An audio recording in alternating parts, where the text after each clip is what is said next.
I think we should pull it for tonight. Could you bring the code out if you go? I don't know. Tad would have to. I assume she knew what she was doing. Pardon? Well, let's go ahead and start. I mean, if there was a public meeting, could you? Yeah, here it is. Oh, you got it. Okay. I just got that. Oh, I'm sorry. But, yes, we're setting the public hearing, right? No, it's just.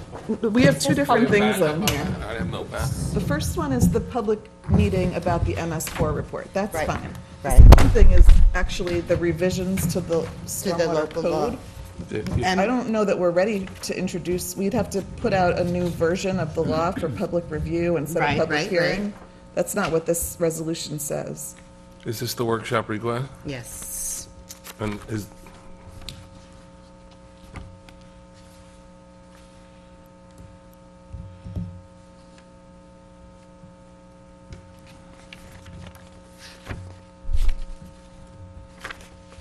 I don't think I've gotten any of this stuff. This is the backup that was. Yeah.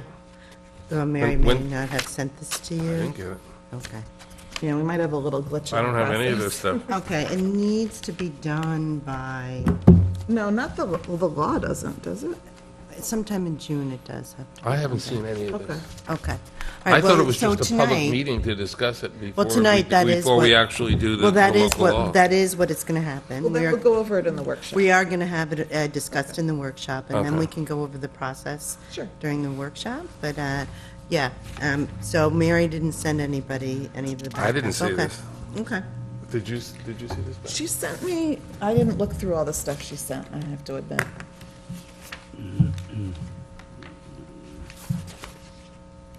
So, So yeah, should we start the meeting? we should. Yeah. Okay. No, I haven't seen any of this. Okay. But you know what? That's the whole point of the workshop, though, is that Tad was going to Yeah, review it all with that's us. fine. Is that okay? All right, good. All right, so, Resolution's fine. what's that? Warren has my resolution. Oh, okay. All right, well, good evening, everyone, and welcome to the May 4th workshop and town board meeting. Please join me while we pledge allegiance to the flag. Pledge allegiance to the flag of the United States of America and to the republic for which it stands, one nation, under God, indivisible, with liberty and justice for all. Okay, so the first item on our agenda is actually an executive session, so may I have a motion to enter? Motion? And a second? Second. And all in favor? Aye. Aye. To Oh, discuss litigation. Oh, sorry about that, yes, to discuss potential litigation or actual litigation? Okay.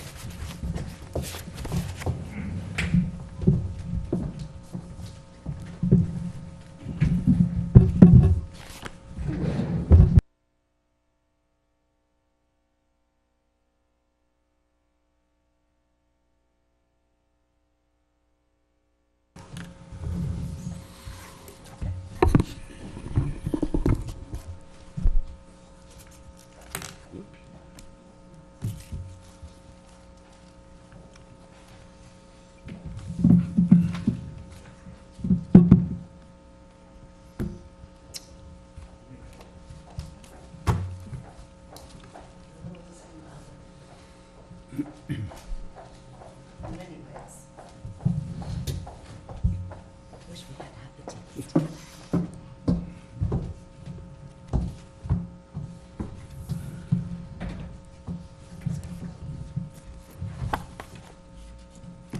Okay. So may I have a resolution to re-enter regular workshop session? Make the motion? And all in favor? Aye. Aye, and apparently we did not receive the minutes. Oh, wait, so and all in favor? Aye. What did we say? Okay. So apparently we don't have the minutes, so we'll just skip over that, the acceptance of minutes. Yeah, we had a little glitch, but We we'll had, do that. yeah, I have a new secretary, as most people know, and so we're having a little technical difficulties here, but we're getting there. So the first item on the agenda, the workshop, is a planning board update, and we have Michael Dupree, the planning board chair, so please come on up. Either place, yeah, yeah. That is until great workshop. No, no, no. Yeah.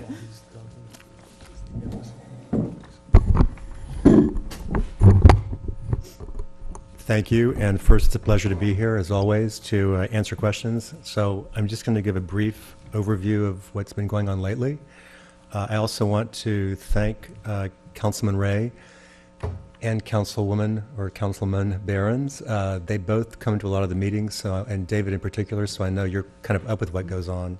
It's nice to see the town board out there, particularly we sometimes have questions to pose to them during meetings.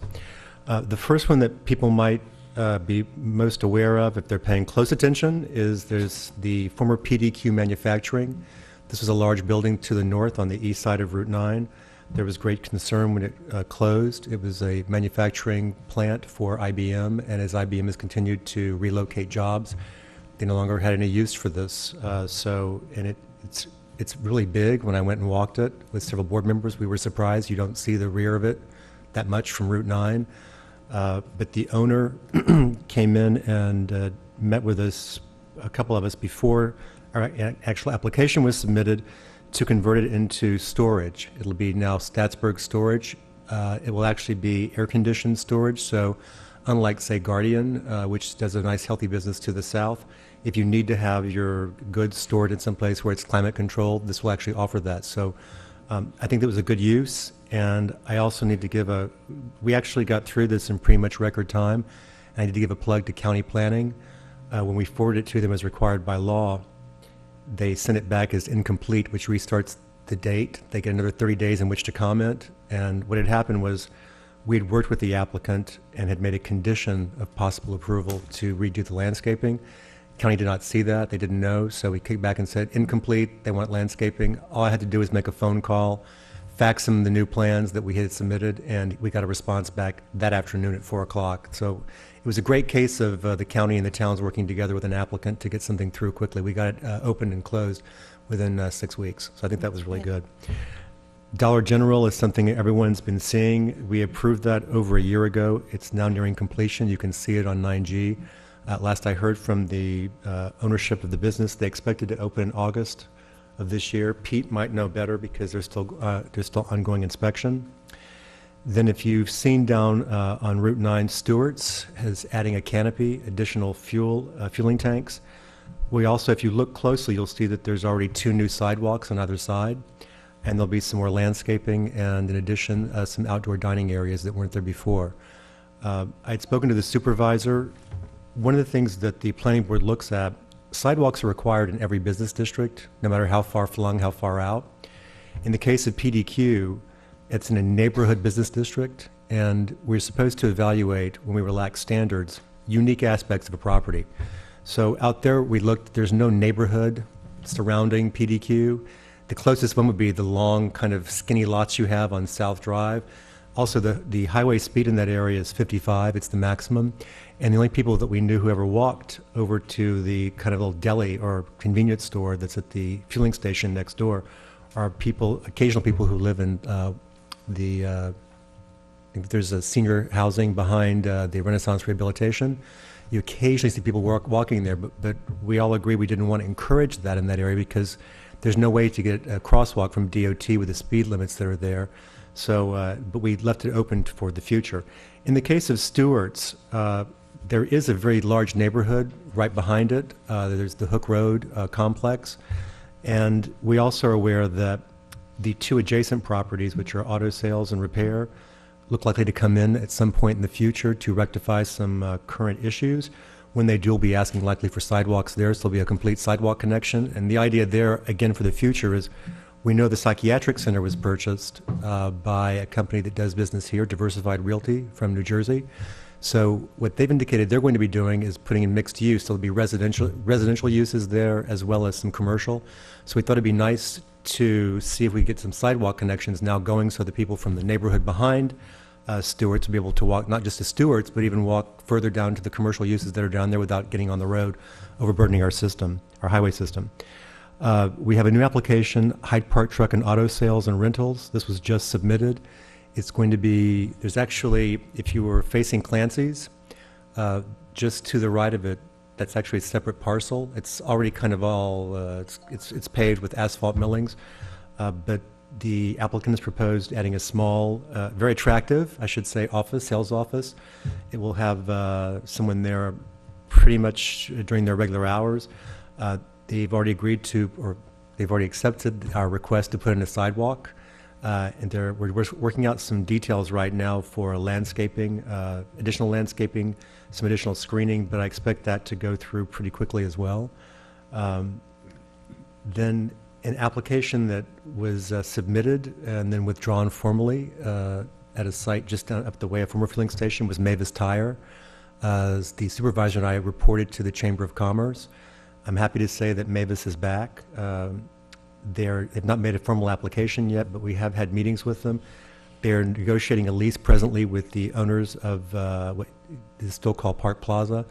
The new Mavis would go behind McDonald's. They're working out the lease arrangement because where they need to put it is actually where some stormwater drainage swales are located, so those will have to be relocated. So it's an engineering issue more than it is anything else. And the reason why we're kind of excited is Mavis is one of those businesses that when people come in, they tend to leave their cars, wait, go someplace else for a while. So this will actually animate some pedestrian activity while people are waiting on their cars, if that's what they tend to do or will do there. They could go dine at Mizu Sushi. They could go to McDonald's. There's a lot of places they could do so you'll see more activity in through that area. And it also complements the long-term plans of the site owners to fully develop the site and create a sort of village streetscape along those internal access roads. So they haven't yet made an application, though, Michael? No, right? no, They're no. still working out their lease details. This could take 6 months. This could take 6 months, you know, or not. They don't actually have a deal with the property owners Whenever yet. I hear the lease is being negotiated, I think, okay, that's telling me that they haven't finalized. But when we had our meeting with them, it was both with the site owner and the Mavis, the person doing the development for Be a Mavis. good location for it, for sure. That's what I was going to say. It's kind of an exciting one, even though it's kind of funny to say that we're excited about Mavis coming in, but it is something that would, again, it would generate more pedestrian traffic as people leave their cars there. The other, this isn't before the planning board per se, but it's something that we've been apprised of, which is that the former Hyde Park Shopping Center, which has been co-owned by two families. David is related to one of them. The site, as I understand it, is in receivership, and I was told that as of Friday there were 2 bids put in on it. That does not mean that this is going to be coming before the planning board anytime soon, but it does mean that one of 2 potential owners will take it over, and it's my understanding from sort of background conversation that each has an idea of how they want to develop it, so I would expect that would come forth sometime in the next year or 2. This is way out there. And then the only other thing that I've been questioned about lately has been the tree clearing at the site of the, I'm not sure what to call it, I believe the applicants are calling it now Bellafield at Historic Hyde Park. Right. It had various names, but this is the 339-acre parcel across from the Culinary Institute. And I have repeatedly told people who are making inquiries that there's no application before the planning board. The history was that they got a concept approval in 2007 that kicked it to the site for site plan approval to the planning board. In between the concept approval, which is by the town board, and it going to us, it grew by 350,000 square feet of commercial. So our board sent it back to the town board because we felt the concept had been increased a lot. The concept to us was uses plus size, and the size, that's a huge increase of commercial. So then nothing ever moved forward. The economy fell through. And that was about 10 years ago, yeah? 8. 8 years ago. So, yeah, so there was an existing concept plan that, as Michael iterated, about 1 million square feet of retail, a couple of hotels, and I don't know how many units of housing. So the other aspect to it as well, if people followed this back then, that the property owners had agreed to provide a commercial sewer for the northern part of town. And so that is they were all part and parcel of this whole conceptual plan. So we do have had a few conversations. We're hoping that the attorneys are going to meet in the next week or two to lay out the process of how they could make an actual application, because as you say, we don't really have one as of yet.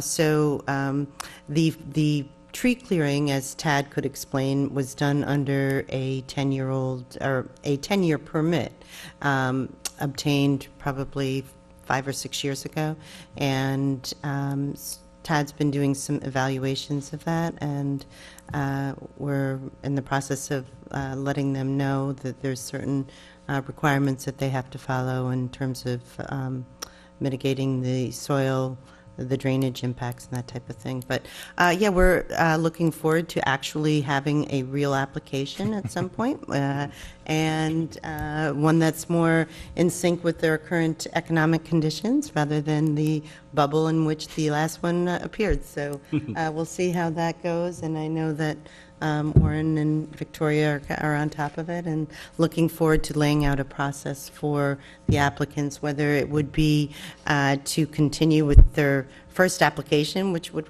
require them to build a sewer, or whether they would amend it or come up with a whole new application. So tremendous amount of work was done on that, volumes, stacks of, Yes. yeah, and so. I was there. Yeah. I do want to add that, well, two things. One, we were very fortunate that despite the economic downturn, we had a lot of applications come through. And I think most people can see now. I know when I drive through, I get excited because I'm in my 10th year on the board. So we get to see, sometimes people don't get to see the results of what they've approved. Sure. I can see them. I see more benches. I see more lighting. I see places where people want to sit. I see more sidewalk completions. I see older buildings such as Red Cap that have been redeveloped in a new, vibrant way. The new gas station, it looks large, but it was designed to resemble the Vanderbilt Carriage House, and I think they did a really nice job with the half timbering, the stucco, all of it.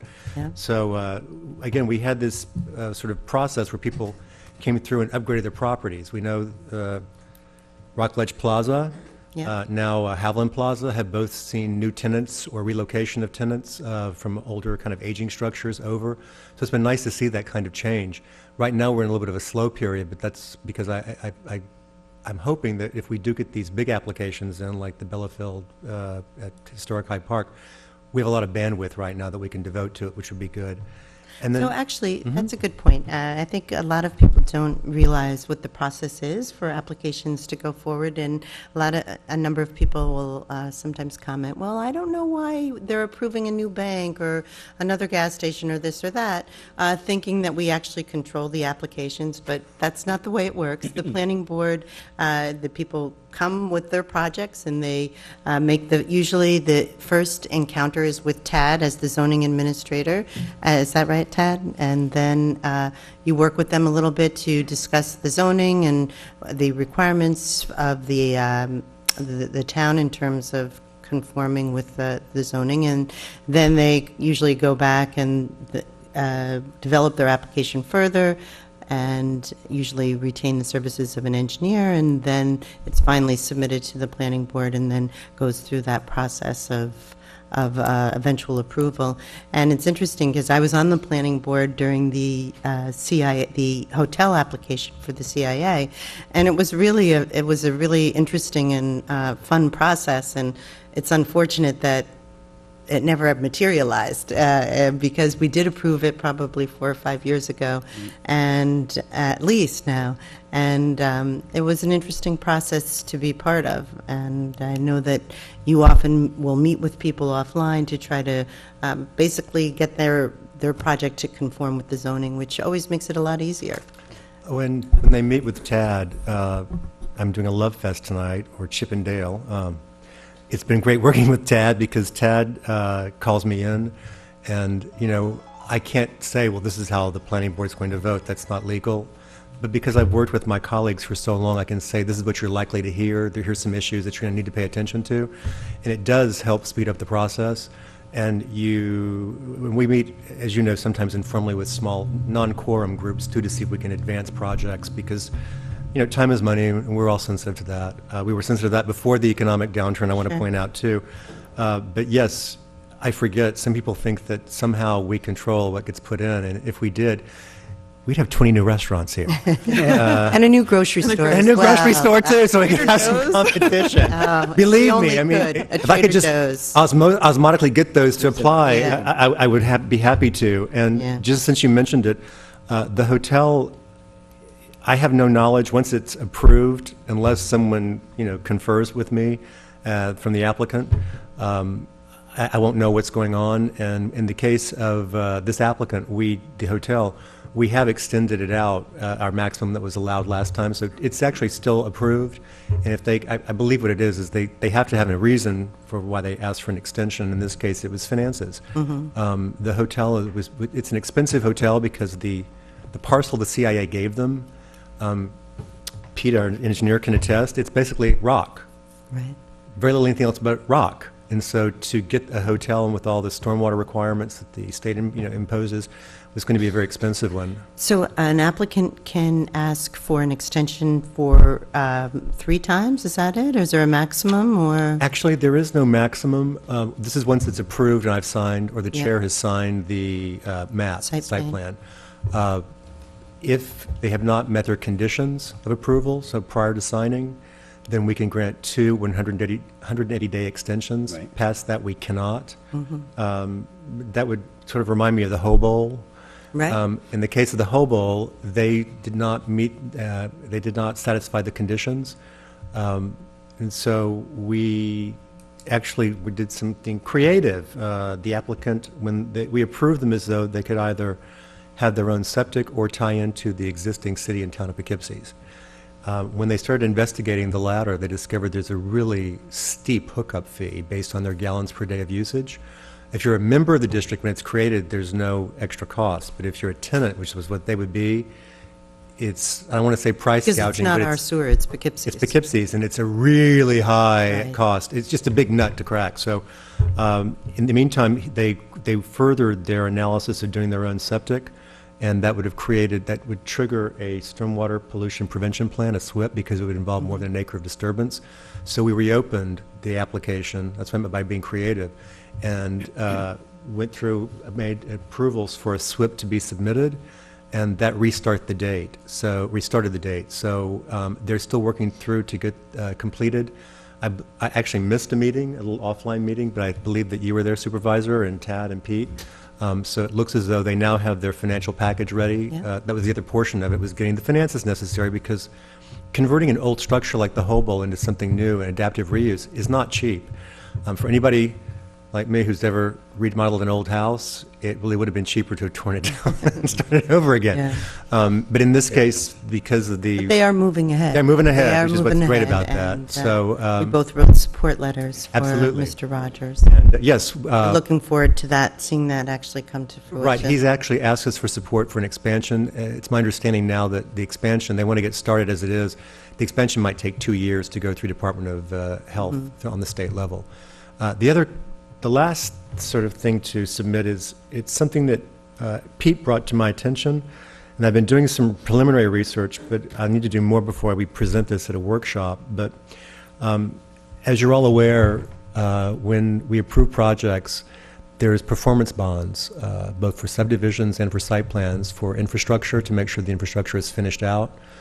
These performance bonds can only be called when the town wants to do the completion itself, if, say, the project for whatever reason falls apart. So one of the things we've discovered is that, again, because the performance is only to, say, build a road or put in the pump stations or whatever, if there's no housing there or no actual building, there's no real reason to call in and do that. But there's an example of an approved subdivision where it's kind of been stop-start. And it's just to the north on the right. I don't want to say the name, but it's caused some substantial erosion problems. Right. And one of the things that Pete brought up to us as the planning board is wondering if we might talk to the town board about creating a new bond, like calling it a restoration bond, or and this is where I've been thinking, instead of having a new law like that, instead of if someone puts up $1 million as a performance bond, change the language so that you could use up to 20% or something for restoration. So in the case of what's happening up here on the right, where taxpayers, all of us would have to pay to remediate the situation that's there, to put it back as it was, to perhaps say out of a portion of a performance bond or create a new vehicle, reduce maybe something. We don't want to burden people with too much money in advance that they're having to put up, but make it a way so that taxpayers in general don't have to pay to remediate private development that's meant to, offer a profit to an individual or consortium, so that there's a way that the town can go back in and rectify a bad situation. So it's something that I'll be doing some research on in advance for everybody to look at other towns. I know in the South they do have these kinds of bonds. And again, when you have an economy like this where things are so uncertain and people will propose things and not have all their ducks lined up in a row financially, it might make sense for us to think about doing something like this. Basically to assure if there is some sort of drainage problem that we have the money to actually rectify it. Yeah, because honestly, if it's posing a safety hazard because of, problems that occurred from pre-development or beginnings of development and then it's abandoned, there needs to be a way to solve that, I think, without having to reach into the general taxpayer dollar. Absolutely. Absolutely. So does anybody have any questions about any of what I said or any applications? Well, I just wanted to reiterate and express my appreciation for the assistance that you guys provide when folks want to upgrade their plazas.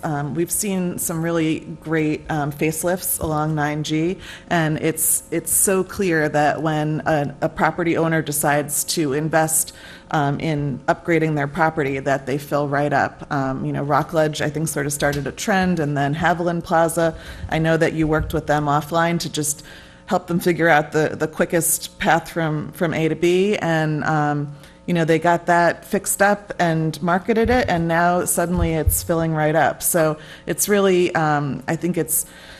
I don't think people realize what goes on behind the scenes to try to help the property owners. Volunteers coming in during, and spending time with people and helping them figure out how to quickly make things happen just to upgrade their properties. And, a lot of the properties that we don't see anything happening with, that's because the owners are not making that decision. But I think it's clear that when the owners do make that decision, that the interest is here in Hyde Park to frequent the stores and businesses in those upgraded plazas. So thank you for that. But I agree. You could also look at, its technical name is Hyde Park Mall, but nobody calls it that. It's, Stop and Shop now, Plaza up there. Sure. Formerly Ames Plaza, Right. thank heavens. Now it's been renamed colloquially. Once you saw that, kind of dress itself up, it's moving along. I'm not going to say because I don't want to, script anything, but the owner of that site, John Azarian, is telling me he has, another large tenant that he's been negotiating the lease on, and there's actually two tenants, I should say, to take up all the existing space, and that's what's good, is because that's actually attracted nothing but new businesses. We didn't have, no one relocated into that one, in other words. So, and John Azarian, the owner, told me that they kind of specifically wanted that. They wanted to grow Hyde Park a little bit. So That's great. It helps his investment too, to get, tenants who are coming in anew, thinking, that they have bright prospects, et cetera. So that's a good thing. Yeah. So actually, it's a kind of a good segue into what the ZBA does, because we have Herb here, and just so the public can understand. So when people do make applications to the planning board, a lot of times, or sometimes, they don't conform with what the zoning is. So if that's the case, then what they have to do is make an application to the Zoning Board of Appeals, right, Herb? So why don't you come on up, Herb? Our sister board, as we call it. Yes, then. Thank you again for the time. Thank you. Thanks, Mark. Thanks, Chairman.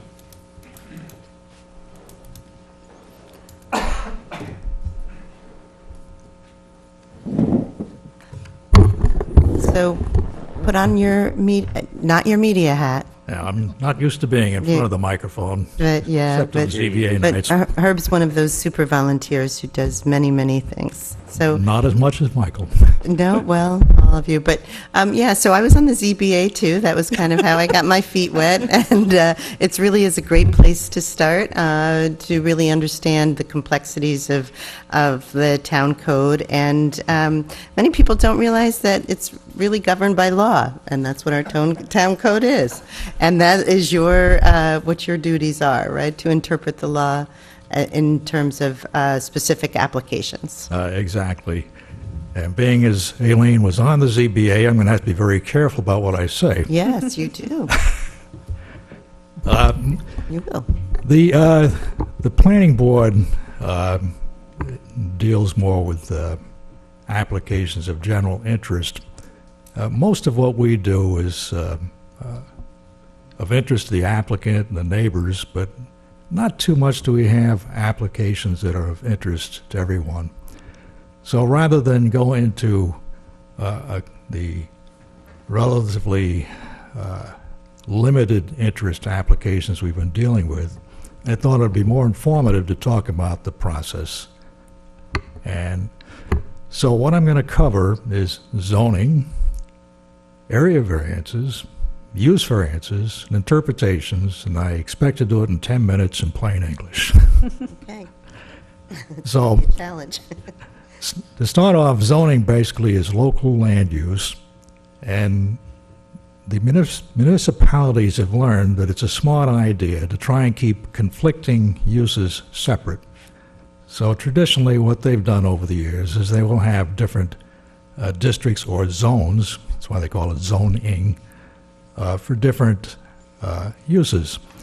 So most typically they'll have residential in one place and commercial in another place and agriculture in another.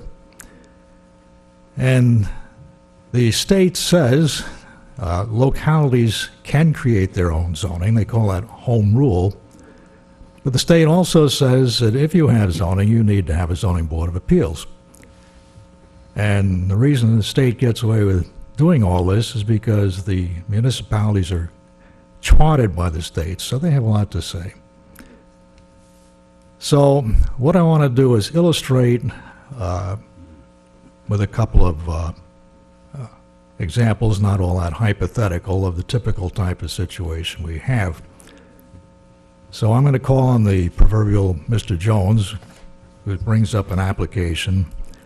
And Mr. Jones has a 100-year-old house, and he wants to repair and upgrade his front porch. He wants to put a roof on it. Problem is, his front porch is in the setback. Now we have another applicant, the Smiths, and they have 2 children and 1 on the way, and they want to put on an extension on their house for another bedroom. The problem is the only place they can put it, it would extend to the side yard setback. So what are these people to do? Well, they could come to the town board and ask for the zoning to be changed. So let's say that Mr. Jones does that, and the town board is going to change the zoning, so it has to hold a public hearing. And Mr. Jones stands up and says, well, will you please change that setback back from 50 feet to 25 feet so I can put a roof on my porch? And the town board thanks him, and someone else stands up and says, well, all the houses on my street are back 50 feet, and if you change that to 25 feet, it's going to look just dreadful. So my question is, how is the town board going to split that baby? And how's the town board going to have time for anything else? And this is where the ZBA comes in. Question would then be, is it possible that we could let the Joneses and the Smiths do these things? Well, we got to find out. So what we do, and this is all my law, is we gather all the documents, surveys and photographs and everything else. We have a public hearing. We invite the applicant, we invite the neighbors, and we put out a legal notice and invite the public. And everybody gets a chance to speak, because we don't know. I mean, the neighbors know best, the applicant knows best. Sometimes someone from the public knows a lot. And so we become more informed, and then we make our decision to either grant or deny the variance. Now, what we don't do is this. I don't stand up and say, well, you know, I think front porches are ostentatious, so I'm going to vote against it. That doesn't work that way. The state has a criteria for which we have to judge an application. For example, is the granting of the variance going to cause a negative impact to the character of the neighborhood? Or is the granting of the variance going to cause an environmental impact? It's all spelled out. And when we write our resolutions, we say how this particular application will or will not comply with those requirements. So after that, is it all over? Well, usually, but not always. I'm going to give you an illustration. We had an application for a variance, and the next door neighbors had a neighborhood association, and they didn't like it at all. So they hired a lawyer to express their opposition to us granting a variance. Well, after we sorted it all out, we did grant the variance, and they took us to court. They said, you went beyond your legal authority.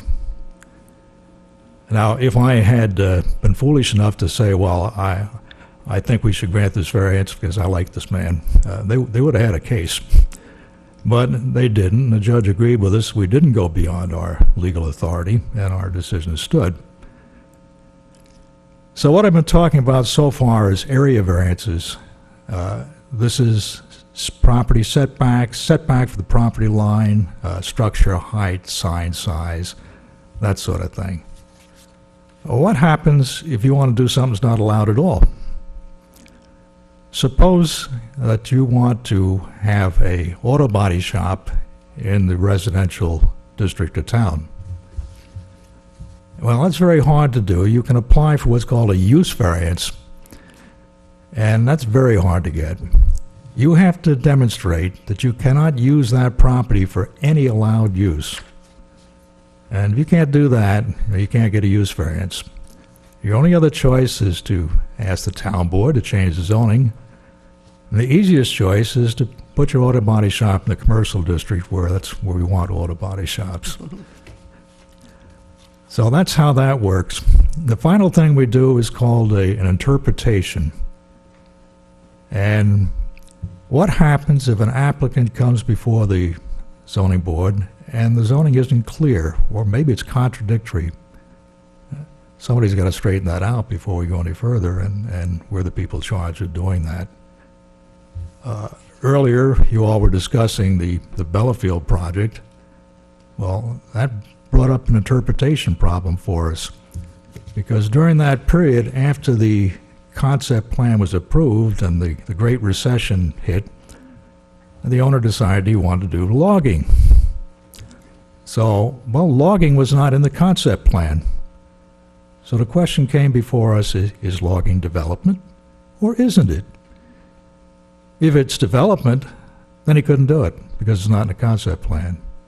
If it's not development, have a nice day. It took us the better part of 3 hours nonstop discussing this on a basis of law, not on the basis of what we personally wanted, to reach our decision. And that's basically what we do. And like the planning board folks, it's all volunteer. This is our contribution to the town, and we're happy to do it. Thank you, Herb. 10 minutes? Yes, thank you. Thank you. It was good description. Okay. It's fairly subtle, so we appreciate you using that illustration. Okay. I just wanted to point out, I think that I really appreciate the overview you provided, Herb, and I think it's important for people to really see the difference between these boards. The planning board is there when someone is bringing forward a project they want to do. The ZBA, no one ever really has to go to the ZBA unless they want some rule bent for their project, right? I mean, that's kind of the role of the ZBA. If you want to do a project in conformance with the law, then you just go ahead and do it, and you work with the planning board. It's only when you want the rules changed for your project that you have to go to the ZBA. And so that means that they're not always going to get a yes, you know, that sometimes you can't bend the rule because it wouldn't be fair to the neighbors or the other businesses or whatever. I mean, it's like when my kids come and ask me to do something that's against our family rules, I don't always say yes, because that's not, you know, if I did, then what would be the point of having rules? So I just think it's important for people to see the difference between those different boards and how those roles play out. Well, the thing that makes zoning different is one size doesn't fit all. Warren can contradict me if it's necessary, but my basic understanding in criminal law is if you steal something, that's it. There's no excuse. You go to jail, or whatever the fine is. Well, every piece of property is a little bit different. Yeah, there's- And so we just can't make a one-size-fits-all. Right. And if it's not going to hurt anything and it maybe might improve things, well, why should we stop it? And I think what's also important to note or to highlight is that both of these boards and both of these processes require public hearings so that the neighbors or interested parties have the opportunity to comment. And that is so important for how the board continues to examine the application, because really it is the people that get to, you know, either voice their support or their lack thereof. And a lot of times what happens is after the public comment, the applicants will then say, oh, okay, well, if I modified this, then it will, you know, ameliorate the people's objections. And so it's really is a good process and an important process. And again, when you're wearing your media hat, I appreciate that you're recording the planning board meetings and making sure that people can see them and see what's going on in their town. Not only are we hearing what people's feelings are, most importantly is sometimes we learn something we didn't know, and that's the whole idea. As just an illustration, there was a neighboring town who was holding a public hearing on an issue in which I have a great deal of expertise, and they didn't, affecting a small area of what they were doing. And I spoke at their public hearing, and they kept it open, they kept it open, they kept it open. They were listening because they were learning something, and they made adjustments. That's a whole idea. Well, and just one final note that I attend the mayors and supervisors meetings where all the Dutchess County mayors and supervisors get together. We have different discussions, and many of the other towns provide stipends to their planning board and their CPA people, and we just don't do that in Hyde Park. And their media people. Well, I mean, it's just, you know, we're kind of lean and mean here. We really don't provide anything except any incentive except that people get to contribute to their town, and we appreciate that. So thanks for that update, Herb. We Okay. appreciate it, and see you soon. Sorry, my first and second string couldn't make it, but that's the way it was. Okay, take care. So Tad and Pete, do you want to come on up for the MS4 annual report and the update to the proposed changes to Chapter 93? So as I mentioned, we, you know, as everyone knows, we have a new secretary, and so we didn't actually get the workshop back up to the rest of the board, so you might have to spend a little extra time going over things with us. Want to wing it? Well, that's good, because I'm going to sneak in an update from the zoning administrator. Okay. Great. Well, actually, that wasn't on here either, because you were supposed to be. So again, by next meeting, we'll have it all together. The zoning administrator's role is more ministerial than it is akin to what the boards are responsible for. So when applications come in, there's a set process that I either can approve and issue a permit or deny it and send it to a board. One of those that we're working on now with Hannah involves flood damage prevention. And Hannah and Emily are working to get a community rating system in place in the town of Hyde Park that could potentially save our residents on their insurance costs for flood insurance. And it's a significant process to go through. It will be fairly time-consuming.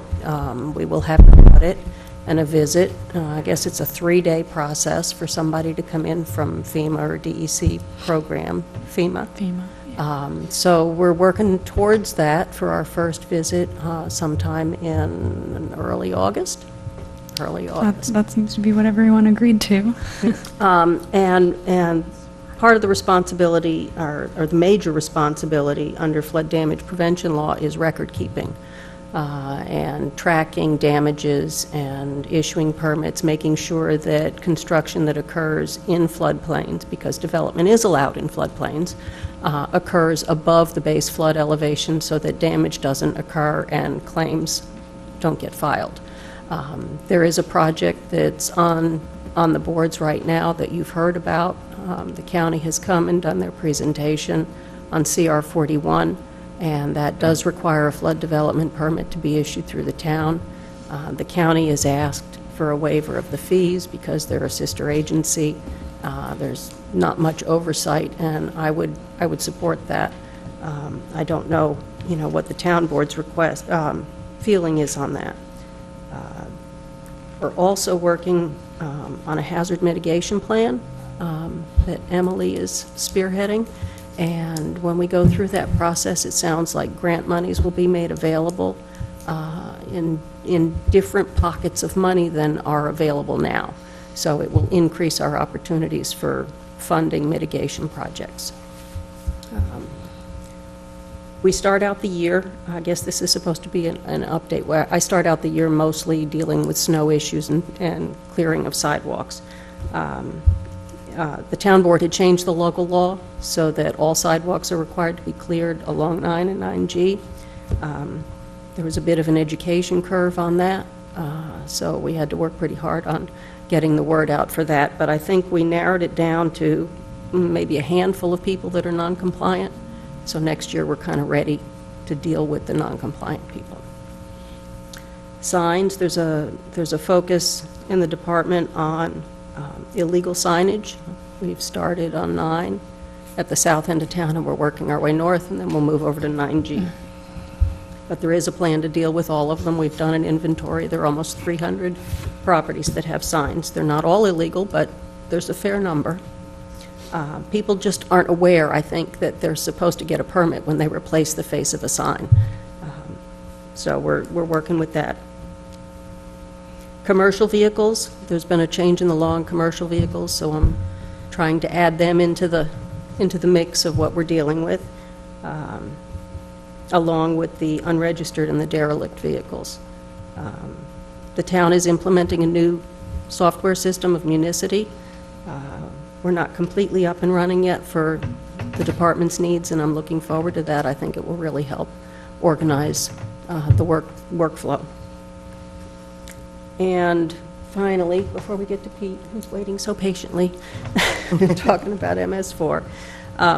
Just can't wait. With the changes in the economy, a lot of people are starting home occupations. And I'd just like to remind people that home occupations are dealt with in the zoning, and they're dealt with liberally as long as they don't impact the neighborhood. And I'm seeing home occupations coming in that are impacting the neighborhood, and I just want to ask people to please be careful about impacting your neighbors. And then we get to our MS4 annual report update, which I guess is me too. It's an annual report on our program. It comes around every time this year. There are 6 minimum measures that the town is required to implement and work on: education, public involvement, illicit discharge, construction sites, post-construction management, and pollution prevention. Can we just remind people that MS4 is what? Municipal separate storm sewer system. It's stormwater management. Stormwater, yep. And we work through the Dutchess County MS4 Committee for primarily for the education and the public involvement, although we do cross over some individually in the town. And Pete and I Pete works with the Department of Health on illicit discharges, if some are reported, and we've resolved Septic systems septic- basically failing. If someone happens to report that there's a failing septic system, then we have to coordinate with the county health department. Right.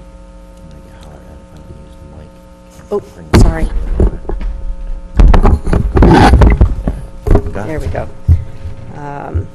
We deal with construction sites, both Pete's office and I do inspections or observations. We had 5 active new construction sites for erosion sediment control permits and 5 active stormwater pollution prevention plan sites this year. That's a fair amount of observations that need to occur. The SWIP sites submit weekly reports by the engineers from their inspections, and I have to review those and coordinate if there are problems noted. They're given timeframes to fix deficiencies.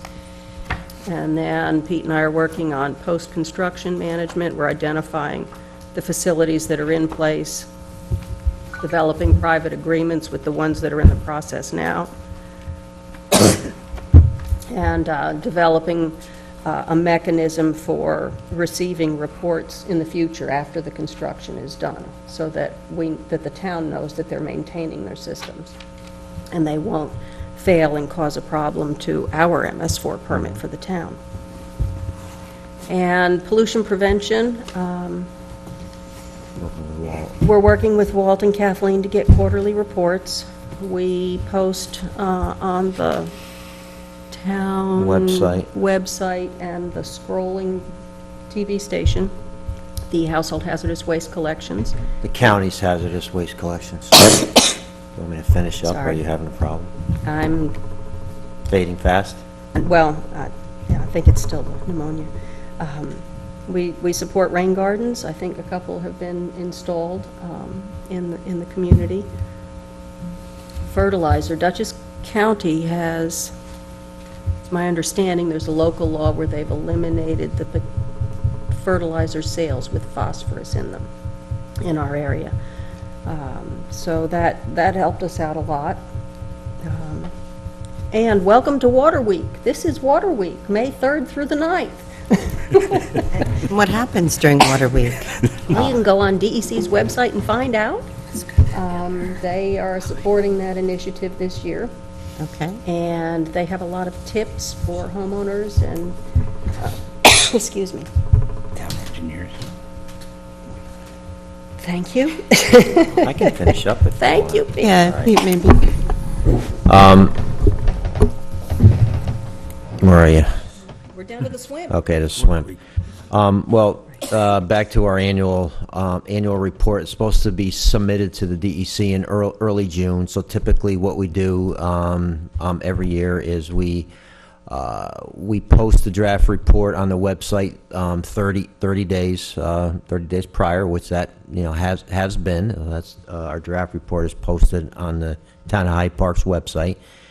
And then we ask the town board, obviously, if the town board has any questions on our annual report, we're glad to answer them. We also ask the town board, which I think you're going to do tonight, is set the public hearing for public comment on our annual report. And then after that, it's just a matter of having the supervisor sign the report, and then we send it in. I don't know if you guys got in there anything about the Wappingers Creek. I went to a couple of Wappingers Creek watershed meetings over the last year. We did. And we supported the designation as an inland waterway. I think that was last summer-ish, maybe? Yeah. So We'll double check. I think Okay. it is, Emily, but we'll right. double check. Does that go into the report? it's something that we did to help. Yeah, we can Yeah. take credit for that stuff, yes. Oh, Yep. okay. I think Wappingers Creek Intermunicipal Council is listed as a cooperating agency, or Okay, yeah. But we'll double check that. Well, we did a resolution within the town board supporting the designation as an inland waterway, which then it was designated, so. Okay.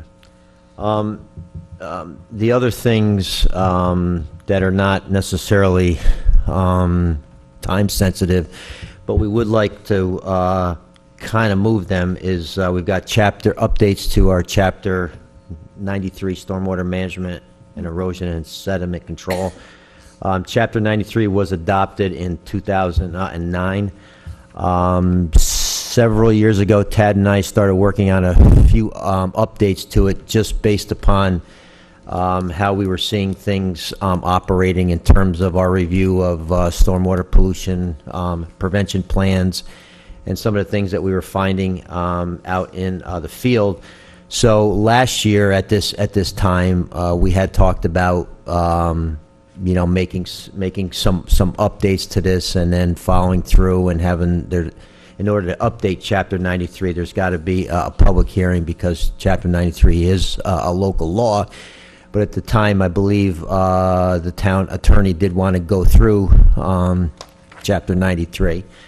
And so for, whatever reason, we didn't really finish that out. And since that time, there's been a new DEC update that just came through in January of 2015. So we went through and made just a few very, very minor updates to Chapter 93 so that we're in full compliance with those new regs.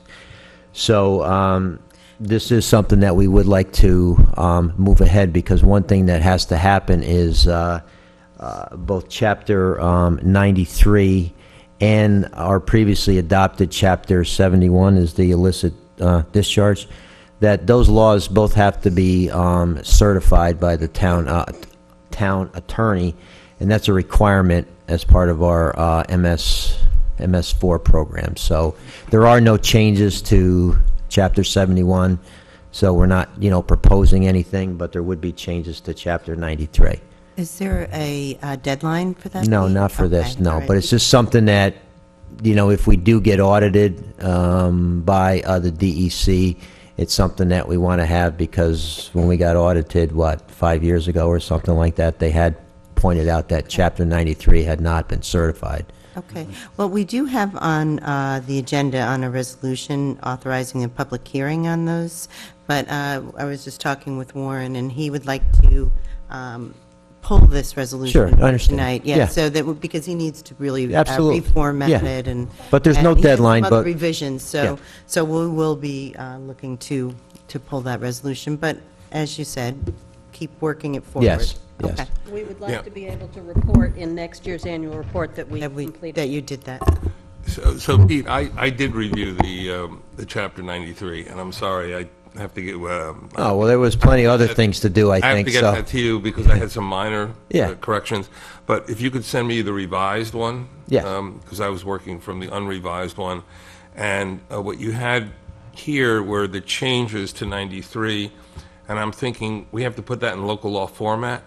I'm thinking the easiest way to do it, rather than going through each paragraph and changing sections of the paragraphs, is that we'll just revoke Chapter 93 and enact a new 93. Sure. It's probably, so I'll have Yeah. that ready for you by the next meeting. Okay. And then you can schedule the public hearing Yeah, on the that's adoption of that at the following meeting. if Excellent, That's okay. excellent. I will. And then I'll certify 93. Do I have to certify 71? That has not. Yeah, been we're going done? to have you look at it. I'll send that to you also. All right, I'll certify that too if you want. Yep, 71. All right, and the only other thing was, I believe Tad also had handed in, over the past several years, Tad and I have been working on our stormwater management program. It just kind of outlines everything that we have, been doing since we had started, and there's certain requirements in there about things that the DEC wants to make sure that towns are in the process of implementing. So, we've, this doesn't require any kind of a local law, or anything, but it should be adopted so that it becomes an official policy of the town. So I believe that you handed this in also. And I don't think that the appendices were with it because it's quite a big, document. If we did, include all that, we do have them all they're listed here, and if anybody was interested in, we could certainly, provide them. So is that a resolution then that you need to, I believe that's really all we need. There's Okay. no public hearing required or anything like Okay. that. It's just to make it official. so, In part, what it does is it outlines the roles and responsibilities of various town staff. okay. So you'll provide that to us in terms of a resolution?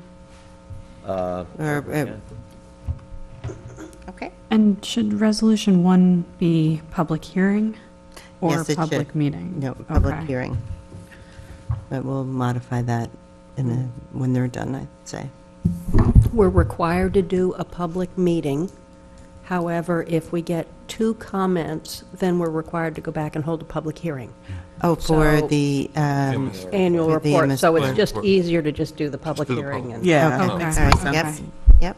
So we'll just need a resolution to alter resolution number 1, No, we instead of changed public that. meeting to public hearing. Yeah, that's fine. You have to I'll make publish the notice motion. of that, then. Yep, People will be given an opportunity to comment on it at the meeting, okay. yep. We're looking at May 18th, setting the public hearing for May 18th. Okay. Well, is that it? Yep. Okay, well, thank you. All right, thank you, guys. Okay. So would anyone like to comment on the resolutions that we have before us? Oh, Are we- sorry. yeah. Sorry, TC, excuse me. He wants to go. I'm sorry, normally we put you first, because you have... Remember one thing, government is 90% finance. I would never Yes. forget that. It's true. I should have had you first. Thanks, TC. Talk about everything else, but finances are first. What's your name again? Thank you. I'm sorry, dear. What I want to touch on is some financial update. Okay. The independent audit is complete with your passage of a resolution tonight creating a new reserve fund. This is the draft of the financial statements. The supervisor and myself will have to sign off on a representation letter, which is a standard letter, basically relieving the independent auditors of certain responsibilities. It's our responsibility to sign off on certain matters regarding if we're aware of any fraud, et cetera. It's a standard letter. It's a letter that is common in independent audits, so that's the only final statement we have to complete based on their findings in the independent audit report. What I want to do is just show you a little update of the history of the fund balances for the general fund and highway fund. That's the page I just handed out to you. This is the audited financial findings. The last column shows you 2014. I highlighted the resolution that you're going to pass tonight, creating a new fund for judgments and claims. That's a resolution and a restriction fund balance that's allowed under the state law for towns to create this fund balance. I'm recommending it. The auditors recommended it. Moody's recommended it 2 years ago. I held off on doing it, but now since we are involved in some certiorari settlements, which is basically a judgment or claim against a town, I think it advisable that we create this reserve fund. So this is actually how, in 2014, this is how the financial statements will look. The breakdown of the fund balances, the total fund balances are $934,932 in the general fund.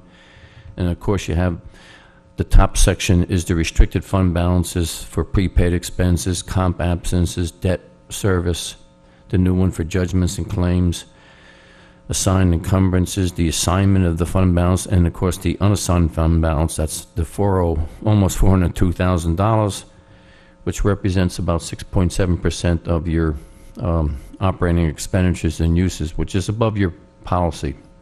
Policy declares that it should be 5%. It was in trouble until we received this late sales tax payment. You were communicated about that we didn't know that. We had like a little windfall, thank goodness. I told you, you didn't believe me. Yeah, I couldn't believe it was that large. And it was a nice windfall to receive a was, little in excess of $100,000. which was an adjustment to the sales tax. All the municipalities in Dutchess County participated, so that drove up the year-end revenues. And you'll see that the fund balance basically only declined about $18,000 compared to last year. So kudos to the town board for keeping the general fund balance pretty well in sync.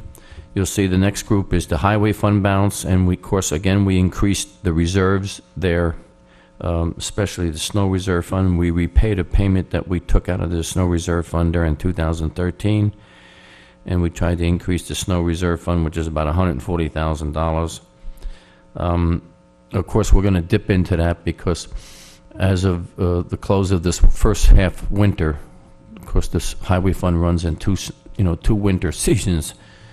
We spent about $331,000 for salt materials, which depleted your salt budget already. So when we get back into November and December next year, we'll have to deal with that. The other item I want to mention is that we're negotiating with bond counsel and our fiscal advisor, not really negotiating, but we're working out the refunding of our 2005 bond issue that the town issued bonds in 2005, which basically involved road improvements and some machinery. And because of the interest rate at that time when they borrow, it's higher than what the market is right now, so it's advisable, and it's a good possibility we're going to refund this. I'm going to have a resolution probably at the next meeting to go ahead with it. It's very involved, dealing with the estimated cost of the refunding. So I was able to negotiate the estimated cost of issuance down from about $75,000 to about $55,000. So it looks favorable at this point. We're going to go ahead and refund this 2005 bond issue. Basically what happens is we issue new bonds. They're held in escrow to pay off the old bonds. It's a common practice with municipalities. If you have bonds out there with a higher interest rate, I think that issue runs about 5%. So the estimated new issue will run about 3%. It's basically like refunding your mortgage. So we could possibly save anywhere to about $20,000 a year on the interest, the debt service interest. We're also in the process of refunding the landfill. Basically, the EFC is the lead agency on that. The town issued bonds with the Environmental Facilities Corporation in 2007, so they're taking the lead to reissue that whole bond issue that's involved in other bond issues of the state, so we just follow along with that. The EFC's doing that. That possibly could save the town another $10,000 in interest, debt service for that. So the EFC expects to complete that around July, I believe. The other major expenditure I want to keep you up to date is that the police overtime was higher than normal for the first quarter of this year. It consumed about $54,000, which is about 33% of your budget, basically, because of the incident that happened here. We consumed a lot of overtime with the investigation. And that's basically it. I want to keep you up to date, but the audit results are good. There's going to be some comments on the management letter that are, I don't consider them material in nature, but we'll have to respond to those. And then the process is when the independent audit report is issued, you bring the accountants in to give a presentation as normal. We did file the AUD, which is the annual update document with the state. We filed that because we held off on that. We filed that in conjunction with the independent audit, so make sure it was in sync. We also filed the government efficiency plan. TC and I Yes, we worked on did that, right. together. With the county, county. because we're participating with the county program, we filed So with that that. our residents will receive a rebate on their Town of Hyde Park taxes for 2015. It will be part of one check, because the county did as well. The mortgage taxes so far running about $8,000 below budget performance. I'm happy at this point because it's a little better than last year, so we'll see how it goes. Yeah. Well, we can be optimistic. Yep. All right, well, Okay. I'm pleased to see that we did okay with our fund balance, TC, and give you a lot of credit for your smart management of our money. And the advice you give is always valuable. So thank you, and Okay. don't hold it against me, but Thank you. Any questions? no, I'm good. Anyone else? All right, thanks, thanks, Thank you. TC. Okay, so we have a resolution to appoint Stephen Woodcock. That's number 10, and I'd like to move it to the top of the list because he's been very patiently waiting. He even had his daughter here, and I'm sure she had to go home to get ready for school. Oh, there we go. Oh, good. Hey, Gracie. Yeah, good. Okay, so would anyone like to make any public comment? Thanks. Oh, Oh, okay. we All right, will well, amend that's that. good. We'll change that. S-T-E-C-H. Okay. Is it? Okay, so with that, can I have a motion just to move number 10 to number 1 position? Make a motion? And Second. All in favor? Aye. So, Emily, do you want to? Sure. Resolution 5-4, I don't know if it's still 10 of 2015. Resolution appointing Stephen Woodcock to the Recreation Commission for a term expiring on November 30th, 2021. Wow. Second? And all in favor? Aye. Stephen, thank you so much for Thank you so much. volunteering. And Thanks for your service. we look forward to your involvement. It's going to be very good for us, so thank you very much. Yeah, we had some Okay. great applicants for the rec commission, and really, really fortunate to Yeah, have you. and I know you do a lot of volunteering already, you and Teresa, and so we very much appreciate it. Okay, thanks. Thank you. Thank you. Thank you. Have a Yeah. good night. Okay. So we do need to have a resolution, a motion to change resolution number 1 from meeting to hearing. Motion? And- Second. And all in favor? Aye. Okay. And we need to pull number 2. And a motion to pull resolution number 2 from the agenda, and that was scheduling a public hearing on the revisions to local law, Chapter 93, Stormwater Management. Make a- Motion? Second? And all in favor? Aye. Okay. You want to go ahead? I Say can, I did sure. one. We're ready with number 1? Fair is fair. Yeah, I think so. Okay. Oh, yeah, All sure, right. go ahead, I'm sorry. Resolution 54-1 of 2015, resolution scheduling a public hearing on the 2015 MS4 permit annual report for May 18th, 2015. Second? And all in favor? Aye. Aye. Resolution 54-3 of 2015, resolution approving a memorandum of agreement in connection with collective bargaining negotiations with the Hyde Park CSEA Highway. Second. And all in favor? Aye. Resolution 544 of 2015, resolution accepting a donation from RONDOUT Savings Bank. Second. And that's to support the 4th of July parade. And a second? Second. And all in favor? Aye. Resolution 54-5 of 2015, resolution accepting a donation for music in the park from Rhinebeck Bank. Second? And all in favor? Aye. And this is $3,000 to offset the costs of our Music in the Park series. So thank you very much to RONDOUT and to Rhinebeck Bank. Thank you. Resolution 54-6 of 2015, resolution authorizing the issuance of salvage yard renewal for license number 4 to be valid for the time period between January 1st, 2015 and December 31st, 2015. Second. And all in favor? Aye. Resolution 547 of 2015, resolution authorizing renewal of used motor vehicle licenses for the time period between January 1st, 2015 and December 31st, 2015. Second. All in favor? Aye. More of the things that Tad does that nobody knows about. One of the many.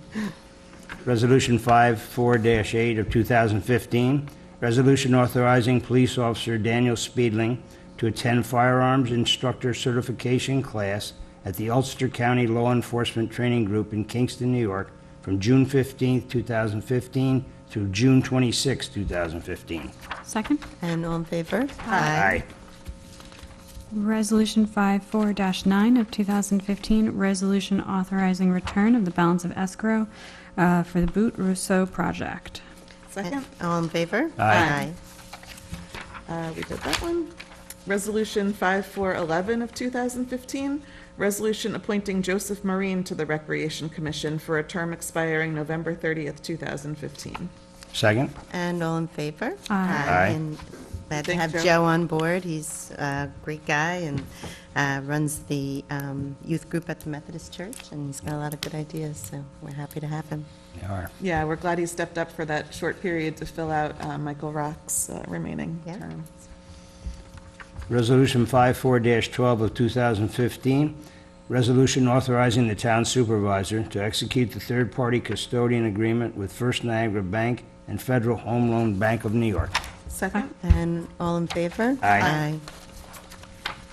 Resolution 54-13 of 2015, resolution authorizing return of the balance of escrow for the Stewart's Route 9 and Stewart's Route 9G projects. And a second? Second? And all in favor? Aye. Resolution 5414 of 2015, resolution to create a reserve fund for judgments and claims. And Second. Second, and all in favor? Aye. Aye. Resolution 54-15 of 2015, resolution approving budget revisions to the town of Hyde Park for the period of April 2015, budget revisions number 2015-04. Second? And all in favor? Aye. Resolution 54-16 of 2015, resolution authorizing town clerk to publish notice of filing annual financial report. Second? And all in favor? Aye. Okay, so I did just have one item I'd like to mention and just gather people's input, including Warren. Fairly regularly, we get requests to waive fees. And I know we had a bit of a discussion on it in not executive session, but just in one of our attorney-client sessions. And I'm just kind of wondering if you could give an opinion on that? Well, I confer with our comptroller, who recommended that we don't waive fees. And the problem is that unless you have clear parameters set forth in the law for what cases you're going to waive fees on and what you're not, it could be arbitrary and it could be capricious, and I think it's a better policy that when you have the fees established, that they are paid. And so I would like not to see fees waived on an ad hoc basis, So even though unless you were to maybe. have a policy of some sort? I don't know that you need to have a policy for not waiving them, because But I'm I'm not sure there saying- is a policy for waiving them. Well, that's But what I don't was- think we have one. No, we don't, but And that's what I I'm... don't know how I would draft one. You don't know how you would draft No, one, to be under what honest. parameters Yeah, you would I be... don't know how you would do Okay. that. It's, so. Is it because it would be considered a gift kind of thing? It would be considered a gift. I mean, essentially, it's a violation of the Constitution. So, and I know it's been done in the past, and I just know that our comptroller is not No, happy he's- with it. And how do you waive it for one group and not waive it Right, for the that's other? the, How do you make that's that the difficult determination? part. We're talking about kind of the nominal small fees for reserving a park pavilion or things like that, Or, right? even building permit or floodplain, okay. and Okay, we that's- have waived so the that's what I wasn't building sure of. permits in the, fee. Yeah. And part of the philosophy on fees is that they are designed to defray the actual cost of Right. the Oh, yes. municipality. Right. And so it is challenging, so that's why it becomes a gift. Yeah, And especially, we have waived in the past, significant building permit fees, which involve a lot of time on the building Right. inspector. So it's difficult because, of course, we want to support all our sister agencies, all our community partners, and but it's, as Warren said, it's consistency and fairness is that what we have to strive for. So, okay.